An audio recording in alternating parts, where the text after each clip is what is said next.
Hi students, welcome to our channel. 11th standard Tamil எக்ஸாமை நல்லபடியாக எழுதியிருப்பீங்க அப்படின்ற நம்பிக்கையோட அடுத்த எக்ஸாமான இங்கிலீஷ் எக்ஸாமுக்கு first video study plan video. சரியா? இந்த ஸ்டடி பிளான் வீடியோவில் எப்படி நம்ம இந்த இங்கிலீஷ் போர்ஷனை கம்ப்ளீட் பண்ணுறது அப்படின்ற ஃபுல் டீட்டெயில்ஸ் பார்க்க போகிறோம். இதை பார்க்கறதுக்கு முன்னால் நீங்கள் இன்னும் நம்ம சேனலை சப்ஸ்கிரைப் பண்ணலாம் பண்ணிவிட்டு மறக்காமல் இந்த வீடியோக்கு ஒரு லைக் பண்ணிவிட்டு வாட்ஸ்அப் சேனல்லையும் ஜாயின் பண்ணிக்கிறேங்க. லிங்க் இந்த வீடியோவில் டிஸ்கிரிப்ஷனில் தந்திருக்கேன். தமிழ் எக்ஸாம் எப்படி எழுதிருக்கீங்க அப்படின்றத மறக்காம கமெண்ட்ல சொல்லுங்க. ஏன்னா பார்த்தீங்கன்னா நம்ம கொடுத்த இம்பார்ட்டன்ட் கொஸ்டின்ஸ் எல்லாமே நமக்கு 2 மார்க் 4 மார்க் 6 மார்க்ல கேட்டிருந்தாங்க. ஸோ நீங்க எப்படி எக்ஸாம்ஸ் எழுதிருக்கீங்க அப்படின்றத மறக்காம கமெண்ட்ல சொல்லுங்க. சரியா? சரி, ஓகே. இப்போ அடுத்த எக்ஸாம் உங்களுக்கு இங்கிலீஷ் எக்ஸாமு. இந்த இங்கிலீஷ் எக்ஸாமுக்கு மொத்தம் நமக்கு 4 நாள் டைம் இருக்குது. சரியா? இன்னைக்கு உங்களுக்கு 5ஆம் தேதி எக்ஸாம் முடிஞ்சிருக்கா? 6, 7, 8, 9 4 நாள் டைம் இருக்குது. 10ஆம் தேதி மண்டே அன்னைக்குன்னு உங்களுக்கு இங்கிலீஷ் எக்ஸாம். ஸோ 4 நாள் அப்படின்றது நல்ல தாராளமான டைம் நமக்கு இங்கிலீஷ்க்கு கொடுத்துருக்காங்க. இந்த வருஷம் தான் இந்த மாதிரி 4 நாள்லாம் கொடுத்துருக்காங்க. எப்போவுமே 2 நாளைக்கு மேலே கொடுக்கவே மாட்டாங்க. ஸோ இந்த 4 நாளை நீங்கள் கரெக்டாக யூஸ் பண்ணீங்கன்னா கண்டிப்பாக நீங்கள் உங்கள் இங்கிலீஷில் அச்சீவ் பண்ணணும்னு நினைக்கக்கூடிய அந்த மார்க்கை கண்டிப்பாக உங்களால் அச்சீவ் பண்ண முடியும். அதுக்கான எல்லா டிப்ஸும் எல்லா விதமான இன்ஃபர்மேஷனும் நான் உங்களுக்கு கொடுக்கறதுக்கு ரெடியாக இருக்கேன். ஸோ நீங்களும் ரெடியாக இருக்கீங்களா இல்லையா அப்படின்றத மறக்காம கமெண்ட்ல சொல்லுங்க. சரியா? ஓகே. இப்ப 4 நாள் நமக்கு டைம் இருக்குதுன்னு சொல்லியிருந்தோம். சரியா? பாத்தீங்கன்னா இன்னைக்கு 5ஆம் தேதி. 5ஆம் தேதி உங்களுக்கு காலையில எக்ஸாம் முடிஞ்சிருது. தமிழ் எக்ஸாம் ஈவினிங் 6:30 மணிலேருந்து நீங்க ப்ரிப்பரேஷனை ஸ்டார்ட் பண்ணுங்க. அப்படி இல்லையா, இல்லை சார் இன்னைக்கு ஒரு நாள் நான் ரெஸ்ட் எடுத்துக்கிறேன் அப்படின்னு நீங்க சொன்னா கூட அது உங்க விருப்பம் தான். சரியா? இன்னைக்கு ஒரு ஹாஃப் டே நான் ரெஸ்ட் எடுத்துக்கிறேன், 4 நாள் டைம் இருக்குல்ல சார், அந்த 4 நாள்ல நான் படிச்சுக்கிறேன் அப்படின்னு நீங்க நினைச்சுக்கிட்டாலும் ஓகே, அது உங்களுடைய விருப்பம் தான். ஏன்னா 4 நாள் போதும். இந்த ஹாஃப் டே கூட நீங்க ரெஸ்ட் எடுத்துக்கலாம். இந்த ஹாஃப் டே நம்ம ஒன்றும் பெரிய ஒரு விஷயம்னா நம்ம ஒன்றும் படிக்க போறது கிடையாது. ஈவினிங் 6:30 to 8:30 இந்த 3 மணி நேரத்துல ஜென்ரல் கான்செப்ட் தான். சரியா? இந்த கொஸ்டின் நம்பர் 37ல இருந்து கொஸ்டின் நம்பர் 40 வரைக்கும் இருக்கக்கூடிய இந்த கொஸ்டின்ஸை நம்ம ப்ராக்டிஸ் பண்றோம். பார்ட் 3 மார்க் கொஸ்டின்ல செக்ஷன் 3ல நமக்கு கொஸ்டின் நம்பர் 37ல இருந்து 40ல கேட்பாங்க இல்லையா கான்செப்ட். இப்போ இது notice writing, by chart, inference writing, message writing, email writing, இந்த மாதிரி கான்செப்ட்ஸ் இருக்கு பாருங்க. டயலாக் ரைட்டிங், ப்ராசஸ் டிஸ்கிரிப்ஷன், இது மாதிரியான கான்செப்ட்ஸை ஜென்ரலாக ஒர்க் அவுட் பண்ணி பாருங்க. அவ்வளோதான், வேற ஒன்றும் நம்ம படிக்க போகிறதுலாம் கிடையாது. ஒரு ப்ரீவியஸ் பப்ளிக் கொஸ்டின் பேப்பரையோ இல்லை உங்களுக்கு இந்த வருஷம் ஃபுல்லாக நடந்த கொஸ்டின்ஸ் இருக்கும், quarterly, half yearly, revision test இதெல்லாம் இருக்கும். அதில் கேட்டிருக்கக்கூடிய இந்த 37 to 40 கொஸ்டின்ஸை ஜஸ்ட்டு உட்காந்து ஒர்க் அவுட் பண்ணி பாருங்க, எழுதி பாருங்க. அவ்வளவுதான். அதுக்கு ஆன்சர் உங்களுக்கு எந்த அளவுக்கு எழுத முடியுதுன்றது ஆல்ரெடி நீங்க பார்த்த கொஸ்டின் தான். மறுபடியும் ஜஸ்ட் ஒரு ப்ராக்டிஸ் மாதிரி பண்ணிக்கிற போறோம். அவ்வளவுதான். வேற நம்ம ஒன்றும் படிக்க போறதெல்லாம் இல்லை. ஸோ தாராளமா இந்த 3 மணி நேரத்தை இதை ஸ்பெண்ட் பண்ணலாம். இல்லை அப்படின்னா இதை விட்டுருங்க. நீங்க ஃபுல் டே அந்த ரெஸ்ட் எடுத்துட்டு அதை நீங்க லாஸ்டா கொண்டுட்டு வந்துருங்க, கடைசி நாள்ல கொண்டுட்டு வந்துருங்க. சரியா? ஓகே. இப்போ முதல் நாள் 6ஆம் தேதி. சரியா? தேர்ஸ்டே அன்னைக்குன்னு நம்ம என்ன படிக்கணும்? ஒரு நாளைக்கு 5 செஷனா நம்ம பிரிச்சுக்கிறோம். ஃபர்ஸ்ட் காலையில 5:30 to 7:30 இந்த 2 மணி நேரத்துல ப்ரோஸ் 1, 2, 3 இது 3ல இருக்கக்கூடிய சினானிம்ஸ் அண்ட் ஆன்டனிம்ஸ் நீங்க என்ன கைடு யூஸ் பண்ணி படிச்சீங்களோ அந்த கைட்ல இருக்கக்கூடிய சினானிம்ஸ் ஆன்டனிம்ஸ் ஆல்ரெடி நீங்க தரோ பண்ணிருப்பீங்க. தரோ பண்ணாதவங்க இனிமே அந்த சினானிம்ஸ் ஆன்டனிம்ஸ் படிக்கிறதுங்கிறது கஷ்டம். ஸோ உங்களால எவ்வளவு படிக்க முடியுமோ படிச்சுக்கிறேன். ஆல்ரெடி ஃபுல்லா தரோவா இருக்கிறவங்க ரிவைஸ் பண்ணிக்கோங்க.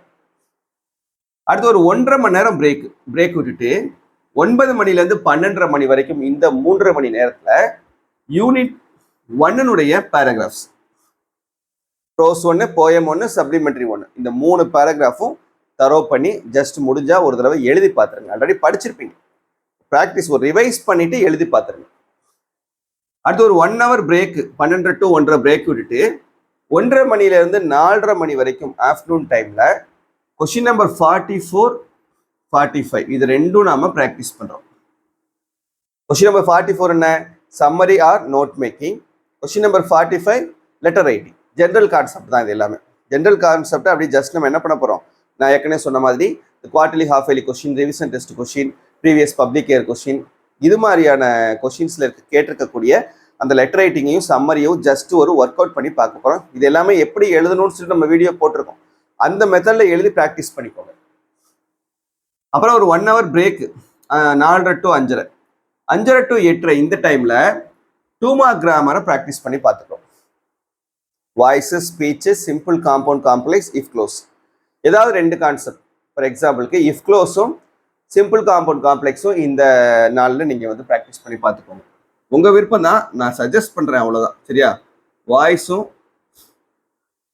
சிம்பிள் காம்பவுண்ட் காம்ப்ளெக்ஸும் நீங்கள் எந்த நாளில் ஒர்க் அவுட் பண்ணி பார்த்துங்க. அப்புறம் ஒரு 1/2 hour பிரேக் விட்டுட்டு டின்னர்லாம் சாப்பிட்டு முடிச்சுட்டு 9 to 10 டைமில் 1 மார்க் வெக்காபுலரி படிக்கணும். ஏன்னா 1 மார்க் தான் நமக்கு முக்கியம். 1 மார்க் நம்ம எந்த அளவுக்கு படித்து நம்ம எந்த அளவுக்கு மார்க் வாங்குறோமோ அதை பொறுத்து நமக்கு இங்கிலீஷில் மார்க் வரும். ஏன்னா மார்க் போகக்கூடிய கான்செப்டே நமக்கு 1 மார்க் தான். சரியா? இதோட டே 1 முடிஞ்சு. அதுக்கப்புறம் டே 2 7ஆம் தேதி ஃப்ரைடே அன்னைக்கணும். அதே போல் காலையில் 5:30 to 7:30 ப்ரோஸ் 4, 5, 6னுடைய சினானிம்ஸும் ஆன்டனிம்ஸும் படிக்கணும். சரி, already first 3 ப்ரோஸ்னுடைய synonyms antonyms படிச்சாச்சு.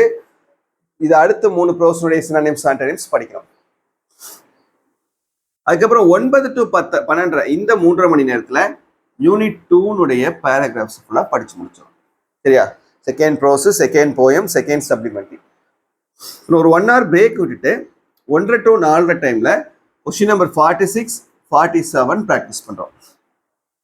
Question number 46 என்னது? Error spot. எரர் ஸ்பாட்டுக்கு நம்ம சேனலில் வீடியோ போட்டிருக்கோம்.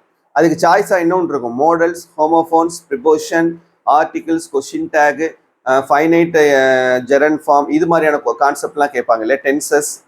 ஸோ அதுக்கானது. Question number 47 passage comprehension. இது எல்லாமே நம்ம ப்ரீவியஸ் இயர் கொஸ்டின்ஸ்லேருந்து நம்ம ப்ராக்டிஸ் பண்ணணும். 47லாம் பேசேஜ் காம்ப்ரிஹென்ஷனும், dialogue writing, hints development, semantic field, இது மாதிரியான கான்செப்ட்ஸ். சரியா? அடுத்து 5:30 to 8:30 இந்த டைமில் யூனிட் 3ல இருக்கக்கூடிய பேராகிராஃப்ஸ், ப்ரோஸ் 3, போயம் 3, சப்ளிமெண்ட்ரி 3, இது 3 பேராகிராஃப் நம்ம கம்ப்ளீட் பண்ணிட்டோம். இப்போ யூனிட் 1, யூனிட் 2, யூனிட் 3 கம்ப்ளீட் பண்ணிட்டோம்னாவே நம்ம 3 பேராகிராஃப் மேக்ஸிமம் அட்டன் பண்ணிடலாம். இது வரைக்கும் அப்படித்தான் கேட்டிருக்காங்க. சரியா? ஸோ ஸ்லோ லேர்னர்ஸ் வந்து நீங்கள் ஃபர்ஸ்ட் 3 யூனிட் நல்லா தரவாக படிச்சுக்கிறேன். அதுக்கப்புறம் 9 to 10 டைம்ல மறுபடியும் 1 மார்க் வெக்காபுலரி நம்ம. சரியா? 1 மார்க் வெக்காபுலரி. இங்கே பாதி கான்செப்ட் ஒதுக்கிக்கிறீங்க, இங்கே 3 பாதி கான்செப்ட் ஒதுக்கிக்கிறீங்க, இங்கே 3 பாதி கான்செப்ட் வந்து ஒதுக்கிக்கிறீங்க. சரியா? 3ஆ பிரிச்சுக்கிறீங்க. உங்களுக்கு 3ஆ டைம் பிரித்து கொடுத்துருக்கேன். சரி, 4ஆ டைம் பிரித்து கொடுத்துருக்கேன். 4ஆ நீங்களும் 1 மார்க்கை பிரிச்சுக்கிறீங்க. டே 2 முடிஞ்சு. அதுக்கப்புறம் டே 3 8ஆம் தேதி சாட்டர்டே அன்னைக்குன்னு காலையில் 5:30 to 7:30 டைம்ல போயம் 1, 2, 3னுடைய அப்ரிசியேஷன் அண்டு இஆர்சி கான்செப்ட்ஸு. அப்புறம் 9 to 12 டைம்ல யூனிட் 4னுடைய பேராகிராஃப்ஸ். சரியா? Prose 4, poem 4, supplementary 4. அப்புறம் 1:30 to 4:30 டைம்ல 1 மார்க் வெக்காபுலரி மறுபடியும்.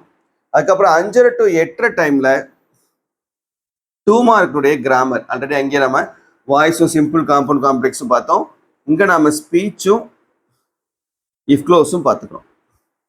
சரியா? இப்போ மறுபடியும் நைட்டு 9 to 10 டைம்ல 1 மார்க்குடைய வெக்காபுலரி படிச்சுக்கிறோம்.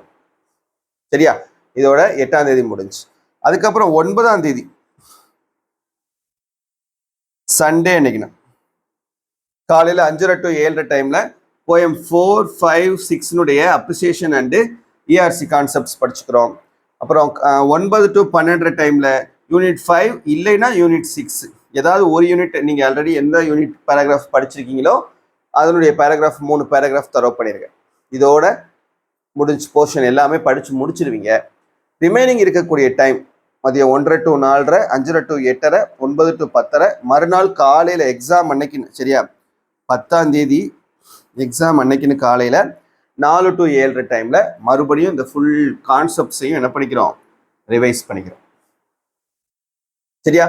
ஸோ இந்த மாதிரி ப்ரிப்பேர் பண்ணிங்கன்னா ஃபுல் போர்ஷன்ஸ் வந்து நம்ம கம்ப்ளீட் பண்ண முடியும். ஸோ 4 நாள் அப்படின்றது நம்ம அருமையான டைம் நம்ம கொடுத்துருக்காங்க இங்கிலீஷ்க்கு. ஸோ தயவு செஞ்சு இந்த மாதிரி யூஸ் பண்ணி நல்ல மார்க் ஸ்கோர் பண்ணுறதுக்கு ட்ரை பண்ணுங்கள். இதுக்கப்புறம் நான் கொடுக்கக்கூடிய இந்த 11th இங்கிலீஷ்க்கான ஒவ்வொரு வீடியோ, இம்பார்ட்டன்ட் கொஸ்டினாக இருக்கட்டும், சென்டம் ஸ்கோர் பண்ணுறதுக்காக இருக்கட்டும், பேப்பர் ப்ரெசன்டேஷன், டைம் மேனேஜ்மெண்ட்டு, இது மாதிரி ஒவ்வொரு விஷயத்துக்கும் நம்ம வந்து உங்களுக்கு வீடியோ தரப்போகிறோம். இது எல்லா வீடியோவையும் நம்ம சொல்லக்கூடிய டிப்ஸை 100% நீங்கள் ஃபாலோ பண்ணுங்கள். கண்டிப்பாக நீங்கள் இங்கிலீஷில் எவ்வளோ மார்க் ஸ்கோர் பண்ணணும்னு நினைக்கிறீங்களோ அந்த மார்க் உங்களால் ஸ்கோர் பண்ண முடியும். சரியா? இந்த வீடியோ மறக்காமல் உங்கள் ஃப்ரெண்ட்ஸ்க்கும் ஷேர் பண்ணி அவங்களையும் ஃபாலோ பண்ண சொல்லுங்கள்.